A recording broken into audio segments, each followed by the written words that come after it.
Wah, komat kok pinter men lho, Pak. Ing atase gaman teka kon huk kaya mandeg, kon bali kok ya bali. Janmo tang kena kinira lho. Mula aja nyepelekake karo wong tuwa. Nadyan awakku kuru cilik, ning nyatane duwe kaprawiran, duwe katidayan sing kaya mergi sawangan. Oh. Bali. Sumpah yakin aku meguru karo kowe Mas Gareng. Meguru ya kena ning jer Basuki mawa Beo. Maknane piye? Lakone Panjangka kudu nganggo pangorbanan. Tegese waton kowe gelem ngetokke dhuwit 200.000 tak ajari kaya kuwi mau. Mbok anu bedhekan kodhok ae ra apa-apa. Ora iso. Gelem 200 ra gelem ya 200. Nyo. Cair. Neng diajari tenan lho. Oh iya beres. Mandura. Ayo. Satekne sawangan. Sing pisanan ngedruk bumi ping 3. Wah, pincange ngedruk bumi. Nyepeleke, ora gelem apa ya tak lunga meneh. Aja aku iki gur makcul ki mau spontan ora. Siap guru. Sawangi ping 3 dhisik. Bar kuwi maca rapale aja ditulis ning diapalke dieling-eling. Bapa lunga tapa, simbok meteng tuwa. Sik bapa lunga tapa kok simbok meteng-metenge karo sapa? Rapal aja dibantah ya nyuk. Gelem ora duwe katidayan kaya aku? Gelem. Manut. Mbalane kok ngarep meneh iki. Duh. Bapa lunga tapa, simbok meteng tuwa, sok yen lair dadi satriya utama. Sawangan le. Iki ora ngger wong iso kaya ngene iki. Bali. Gur ngono akeh tunggale mundur. Apure ngene dadak ngetokke dhuwit 200. Ngedruk bumi to? Ya. Oke. Ping 3 nyok. Pancasilae 5. Rapal aja biaya, gelem ping 3 ora gelem ya ping 3. Ketelu ki ana manane ya kuwi kelahiran, kemantenan, kematian. Oh iya. Oke. Ngono. Bar kuwi piye? Mula dieling-eling kopyor sirahmu ya ora. Bapa lunga tapa simbok meteng tuwa yen lair dadi satriya utama. Piye balene aja cepet-cepet ta? Bapak piye bapak? Bapak lunga tapa. Heeh, bapak lunga tapa. Simbok meteng tuwa. Oke, terus sok yen lair dadi satriya utama. Oke, ngono kuwi. Bapak lunga tapa. Simbok iki do meteng iki. Aja nesu ngae lho. Sida, ya sita jenenge rapal wis ngono kuwi. Wah, wis kaya rati nemu nalar. Bapak lunga tapa. Simbok ditengi wong. Yo. Salah. Goblok kowe. Bapak lunga tapa simbok meteng tuwa sing lair tuwa ngono. Piye? Sing lair dari ketemu ngono. Oke. Bapak lunga tapa simbok meteng tuwa sok yen lair dadi satriya utama. Wis. Oh. Oke. Bali. Terima kasih kakakku. Aku iso balekne wujute Candrasa kaya ngono kuwi. Elok temenanan. Bapak lunga tapa simbok meteng tuwa sok yen lair dadi satriya utama. Oh. Bali. Oke. Bapak lunga tapa simbok meteng tuwa sok yen lair dadi satriya utama. Oh. Agak maju ke depan. Oke. Agak maju dikit. Oke, menunduk. Oke, nyamplok ndase Gareng. Bongko ndasmu kowe. Ngobrol ilmu bapak lunga apa 200.000 lho. Lah mau tangan karo dulur nek kebangetan ngono. Rek. Mosok campur Candrasa ngene bongko. Rek. Hei. Anak Semar kowe jare mbiyen iki gendruwo. Parandene kowe iso mati iki piye? Rek. Rek. Ha weh. Rek. Ha weh. Margane. Ya ampun, sinden udo kae sapa? Endi? Ora.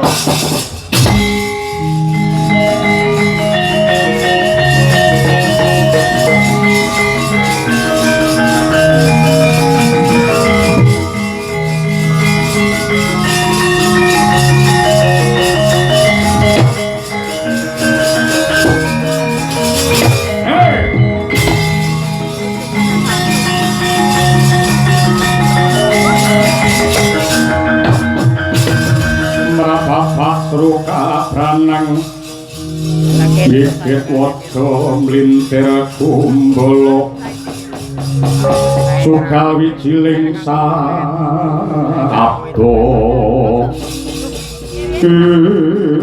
Wah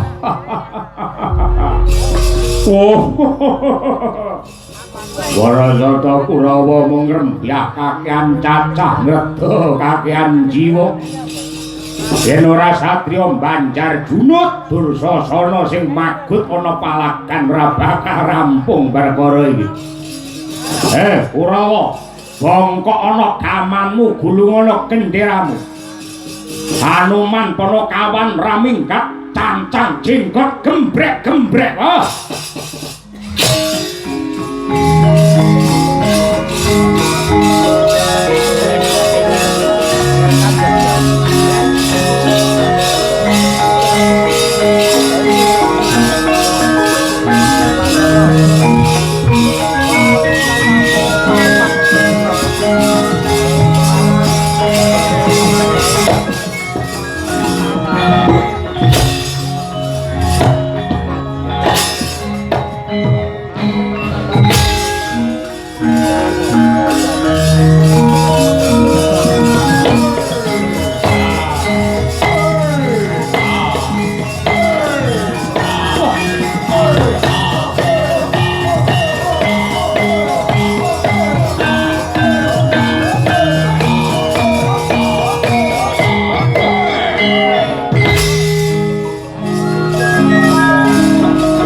Koindang Kadwangan Suralaya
ramyang jagat wetan moyo-moyo jagat kilek yen dituduh sunare Surya Candra darumyang Kartika ananging gumlare Kambangan Suralaya ing Jungkring Saloka kepareng lenggah wonten ing Balimaraju Kundha Manik nembe tetungguling para dewa ingkang abebisik Sanggang Girinata Giripati Yorisang Bathara Guru ing malih mangke kadhet dening kamitiwaning dewa Jawata ing Sidik Pangudaludal Sanghyang Narada miwah Jawata ing Salendra Bawana Sanghyang Bathara Indra Yusurapati kedadak burakapan jroning penggalih Sang Pasopati dupi mulak pratane widodari panggoda pangrencana saking Kahyangan dandang manguri nenggih Sang Batari Durga yori Sang Permuni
lir sapada tumiling Angulati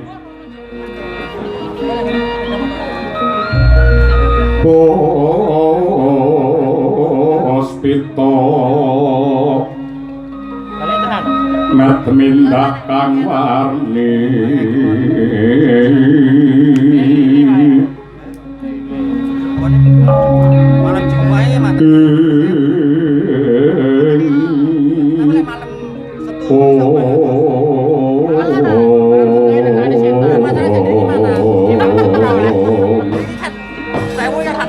malam Jumat malam Astungkara sidang sekaring dawana langgeng ulun waspadake ingkang munggah ana ing Balimaraju Cundha Manik widodari saka Kahyangan dandang manguri Batari Durga padha winantu Basuki lan prayoga nganggon mulungguh Permuni pun inggih sangat ibu kulun ngaturaken panuwun ingkang tanpa upami pangrasu kirang sekecwang inggih kula sowan ngabiyantara mboten langkung sembah pangabekti kula mawan tumantu kanca sandhap cenila padu kok sangadi ibu kulun ya Durga ndak tampa gawe bombong rasa ulun waspadake sumengko pengawak bajra sigra kang mawa gita semuning gimbal wigati ana parigawe apa Durga kawula nuwun sewu yektosipun malih-malih menapa saderengipun kula nyuwun Menggungi samudra pangaksami dene kula nilar tak tata krami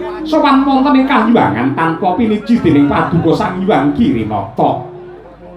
Atur nuwun ngobleri palsuwan samangke Semar menika damel muga malih.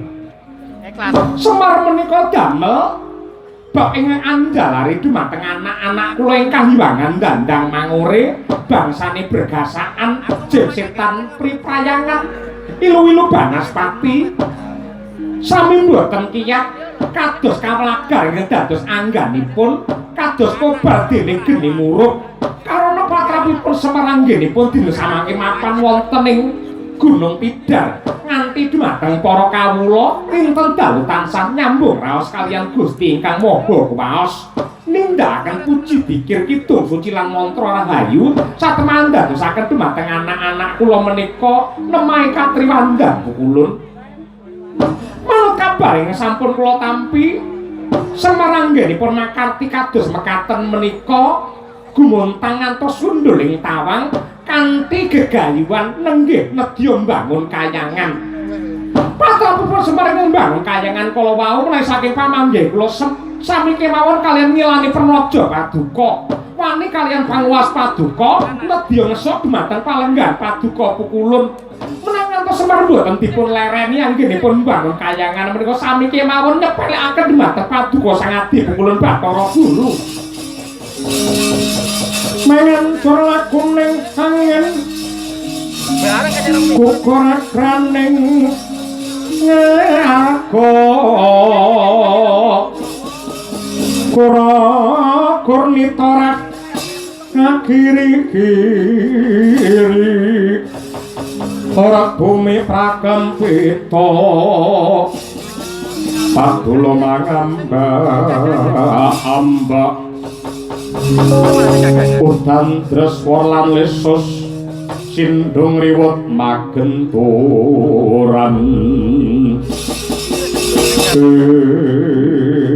bung ilah ngawik namastu namasida kabar pisan ora nduga mono lamun to Semar Badranaya gawe muga ingkang kaya mangkono lamun to patrape Semar nedya mbangun kayangan ora ndak lereni lan ora ndak sirep tan urunga malah Bathara Guru sing bakal kelangan kawibawa para kawula moh ngajeni lan ngurmati kelawan para dewa yen pancen kaya mengkono durga malah ripalundhani ulun pribadi yen bakal tedhak ana ing Gunung Tidar yen nganti Semar ranggugu kelawan Bathara Guru supaya leren anggene nindakake puji dikir mengko sing jenenge Gunung Tidar bakal dadekke awuri palungguhane ati guru mangke piye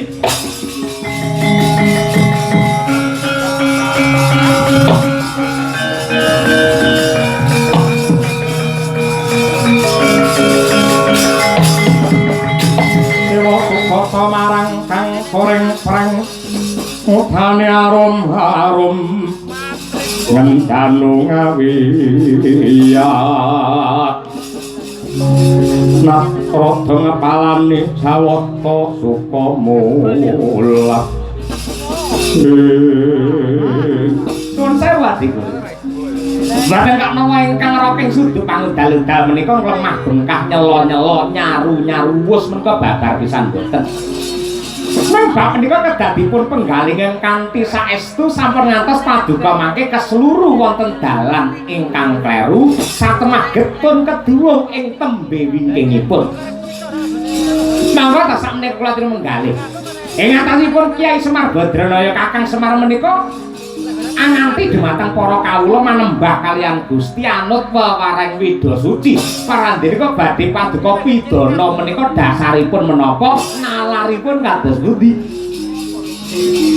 Angga kalih magapokan kaliyan Kakang Semar anggenipun bangun kayangan menika prayoginipun monggo ta dipun rembak langkung rumiyin kersanipun Kakang Badranaya menika kados pundi? Paduka menika ratuning para dewa tetungguling para Jawata sampun ngantos agan tanpa paniti priksa. Paduka kedah ngandelaken nireh kawicaksanan lan permati anggenipun mawas. Kakang Narada menika sampun dados keputusan ulun.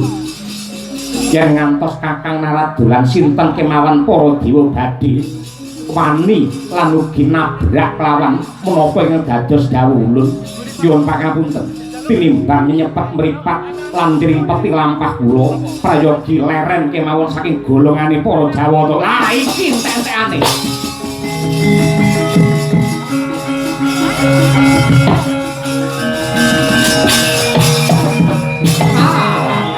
Kendang Pak Patong karo dayang slere buntuti asel kater. Anggere ana sing beda panemu, ana sing beda gagasan banjur disebratake disingkirake. Lah menika sae di menika. Sae. Nggih. Boten langkung wis tak aken dawuh tinimbang wonten kahiwangan kula mangke kesempyok ngaradan. Melu gendong agenging dedusan daya-daya kang ngeroko tak nyuwun pamit kemawon kula tak mirih kula tak minggir kemawon. Ning kula taksih kemutan wawangsane para pinter. Wonten donya menika wonten hukum ingkang cacahipun sekawan.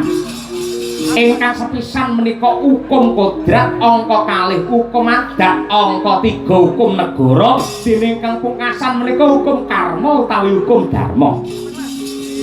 Hukum kodrat menika saged dipun wiradati paminipun jam 12 awan medal saking griya mongko srengenge panase ngentang-entang wong metu saka omah yen ora nganggo wujute piranti payung tamtu badhe kepanasen ning saged dipun sranani waten ngangge caping utawi ngangge payung sampun boten kepanasen malih menika hukum kodrat.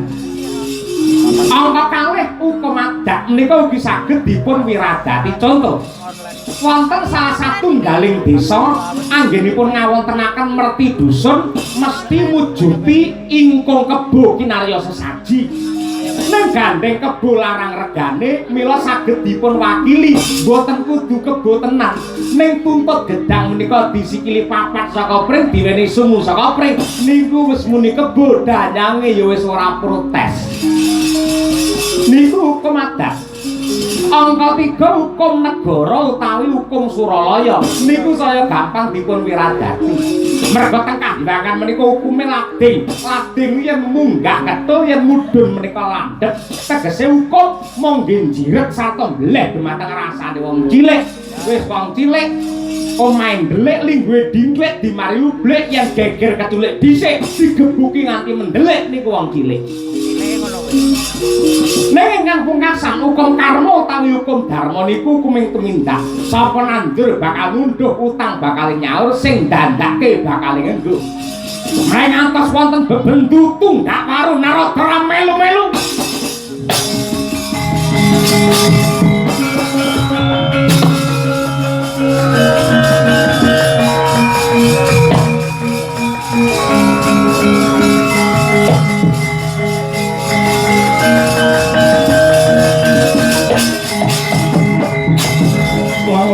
Mangu-mangu mangkung kanduan rimang leleno tanpa kanin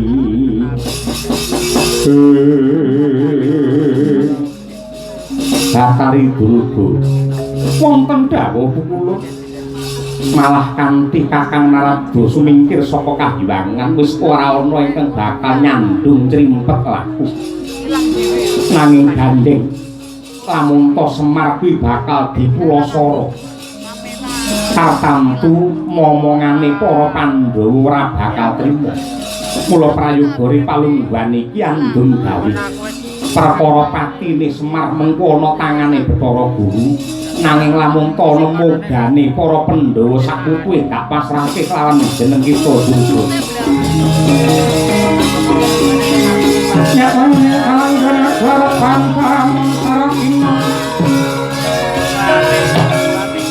Timang kakon kurem ora tekan padang kasolan pacaring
Kontang anjing langit gelap kakon merkin canging ngalis risang maweh gandrung sabareng ketuluker moyak mayik saking tias balewur lumaresang gandrung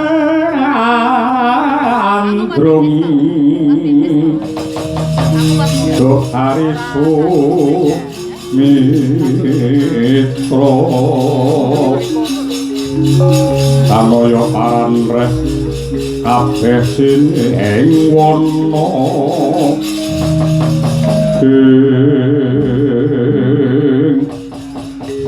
kawula sewu Kanjeng Ibu Bathari Durga ingkang putra pun Dewasrani kaliyan cumadhong dawuh kula ingkang putra pun Kala Durgamsa cumadhong dawuh Kanjeng Ibu Bathari Durga Dewasrani kelawan jeneng sira Kala Durgamsa nadyan ta apa kang dadi pamutah lan uga panyuwunku marang wong tuamu ya wisang jagat Kirnata dikabulake panjenengane saguh lan sumangyup bakal ngrampungi Kyai Semar Badrana yanggene reka-reka mbangun kayangan nanging lamun tana mogane para Pandhawa ndak pundhut kanthi banget Dewasrani sakwadya balamu saka Tunggul Malaya aja nganti mangku tangan kabeh kudu tancut gumergut tumandang lan makarti kula inggih lajeng ripalungguhan samangke kula sakwadya bala kedah bidal dateng Gunung Tidar Kanjeng Ibu ya pancen kaya mangkono Dewasrani kula kang mangkono siyaga ing diri sawega ing gati aja nganti nguciwani sing diarah Semar mati Pandhawa ya melu pingkes kabeh.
pandraning Sang Hyang Jagat Pratingkah ngambah dirgantara mesat nganti kaya lintang aliyan kanthi ingkang cinarita ing tansah anyadang sarta anyadong pengasih Hyang Agung Kyai Semar Badranaya miwah para putra-putra Kilurah Gareng Petruk miwah Ki Bagong ing samya sendhon sesindenan angrengga endahing putri saking Surakarta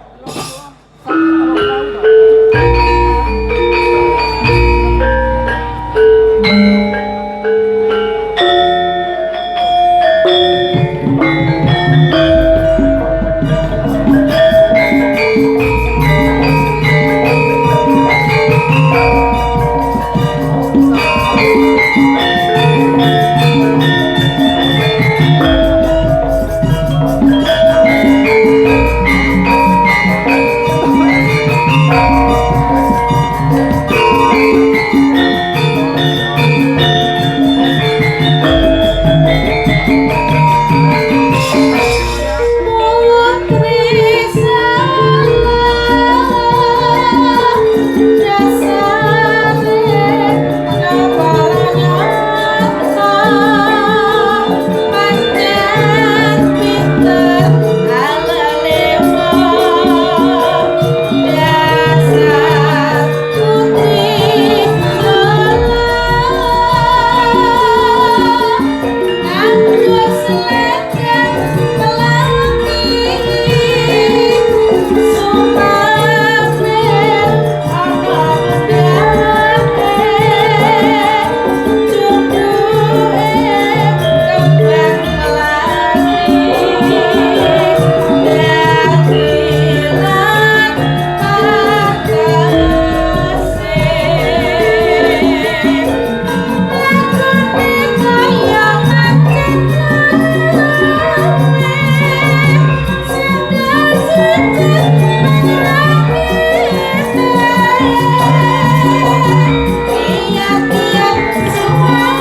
Nuwun. Lagu Putri Solo ya, Truk? Nggih. Adate digarap ana ing kroncong. Nggih. Digarap nganggo gamelan ya kepenak. Lah nggih menika gumantung penggarape. Ampuhe gamelan iki kados mekaten menika Mas Gareng. Lho. Malah nuwun sewu. Menawi kersa nyinau, kersa nteliti ingkang kanthi permati. Gamelan menika simbole persatuan dan kesatuan. Bineka Tunggal Ika menika mapanipun wonten ing gamelan. Kok iso, Truk? Ya. Sawangen. Sing jenenge gamelan ki bahane werna-werna. Ana sing saka brunggu, ana sing saka kulit, ana sing saka pring, ana sing saka kawat, ana sing saka wesi. Ning kocapa nadyanto beda, ning lamun to menggunakan kekompakan dan keselarasan, frekuensi yang sing padha akhirnya bisa kepenak lamun to dirungokake. Betul, Truk? Wujude kendang kuwi karo kenong beda. Lho. Bonang kuwi karo demung beda. Gong kuwi karo suling wujude beda. Nadyanto beda ning menjadi satu kesatuan. Ya inilah yang namanya produksi Nusantara kaya dene NKRI harga mati, Madiun tetep guyub rukun nyawiji gumolong. Lha ngono kuwi. Ya, Kaya ngono kuwi. ya. Cocok yang pancen kaya mengkono. Heeh. Mula rane Ramokal nuwun sewu piyayi. Ya kuwi dalam rangka hari jadi, piyayi syukuran, piyayi bersih desa. Ngapa to sebabe kok racake mesti wayang? Lah, apa kuwi? Sebabe apa kuwi, Kang? Nah, ngene. Merga wayang ki salah satu ya kuwi kesenian sing pancen nalika semana digunakake dening para wali kanggo srana siar agama ing jaman Demak Bintara biyen ngono. Wayang karo gamelan ini gamelan biyen ki ana sing jenenge gamelan gedhe, gamelan sekaten. Mula suarane gemuntang, suarane banter. Ditabuh saka Masjid Demak, lelu lelu juang lulu jelung banter banget. Akhirnya masyarakat ki do takon, "Ke swara apa? Saka ngendi ke? Ayo nyedak rono. Delok kaya apa wujude." Lah ngono kuwi.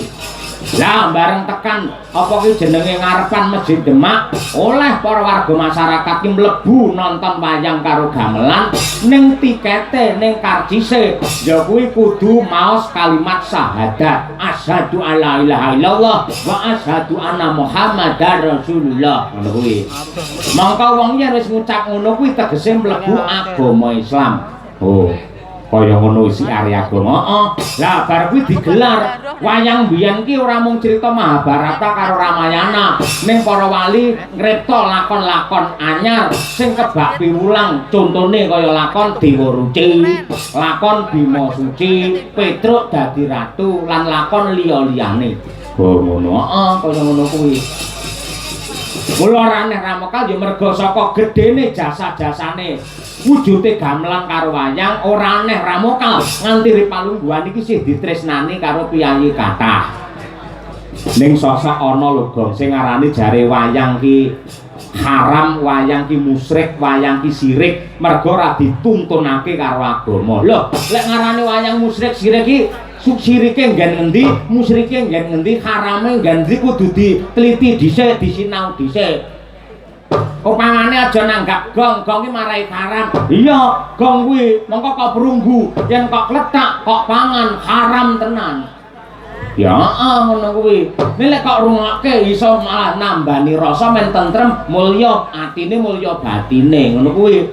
Dadi apa-apa iki karo niate, Tru. Reng ngono kuwi. Masa ngono kuwi.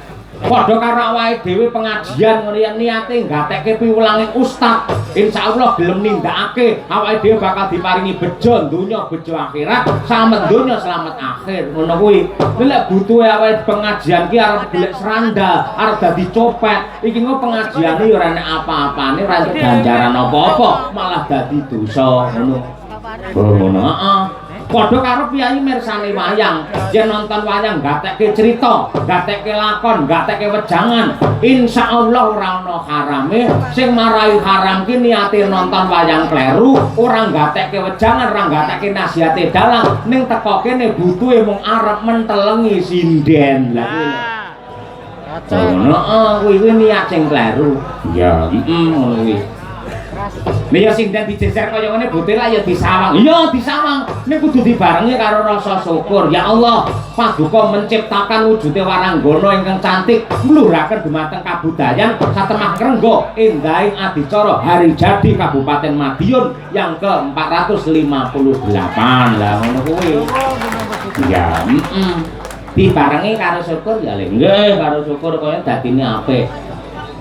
Dasare ya kaya ngono lho. Ha iya, Madianto Niken Salindri iki mau wis pamit, wis mundur, aku ora ngerti. Bae kontrake karo panitia mung limbukan tok. Ha iya, Nek ora masalah wong sinden-sindenku iki ya cantik-cantik ya ayu-ayu. ha iya, Terus piye iki wis do apal kabeh. ha iya, Ora mung cantik, ora mung ayu ning suarane ya apik-apik kabeh. ya.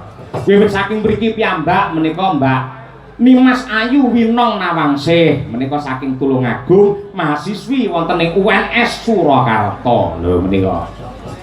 Angka kalih menika Mbak Birgita Ayu made in saking Laladan Kediri. Titelipun sarjana seni. Lah menika.